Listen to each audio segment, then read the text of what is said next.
This is your father of your 2 kids. That's correct. Oh, is he also your husband at one time? Yes, that's right. We are still legally married. Oh, you are still legally married. We're in the process of the divorce. So of all the people to call when you're in trouble, you called him because you obviously must have a good relationship with him. Well, I called him because, yes, with regards to the children. So I told him that I've been arrested. That I wanted him to take the spare key, go to the house because he has a spare key? He had a spare because he has the children. So I've spoken to the lawyer. The lawyer is saying that they're going to check, make sure that this is not an actual warrant and everything. If I don't have a warrant, then I should be fine. If there's any problem, I may need bail. I told him I have jewelry in the house.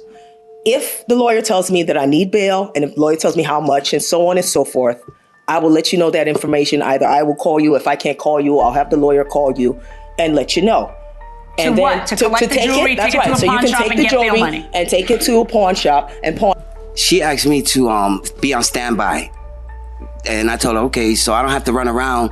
I went and I pawned the jewelry. But why don't you just collect the jewelry but not pawn it until she tells you to? I don't understand. Why did you go ahead and go to the pawn shop?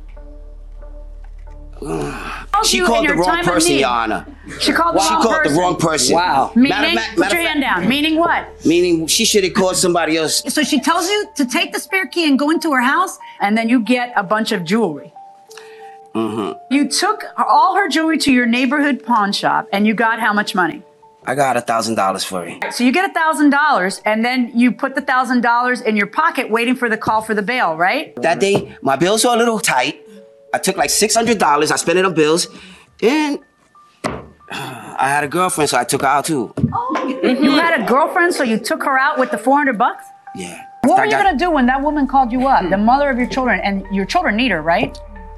Yeah, they need her. Yeah, so if they need her, what were you going to do? Where were you going to put that face of yours when she needed bail money and you had blown it on your own bills and she couldn't get out of jail? You act sort of like an idiot. How old are you? Well, I just turned 50 years old. Okay, so maybe at 50 you should achieve a tiny bit of maturity, a tiny bit, where maybe you're not spending the bail money that the mother of your children might need to get out of jail so that she doesn't spend 4 months with the children don't have their mother. You don't know what this was going to result in. It could have been months and months and months while she's in jail because you wanted to pay $600 worth of bills. I find in your favor in the amount of $1,162 plus your court costs plus prejudgment interest since this fiasco happened. You are a louse. Your children are going to end up thinking you're a louse, and you have a choice to make at this point. Are you going to continue to be a louse because she doesn't want you? Get over it. Move on. And be an example to your children instead of a disgrace. Verdict for the plaintiff.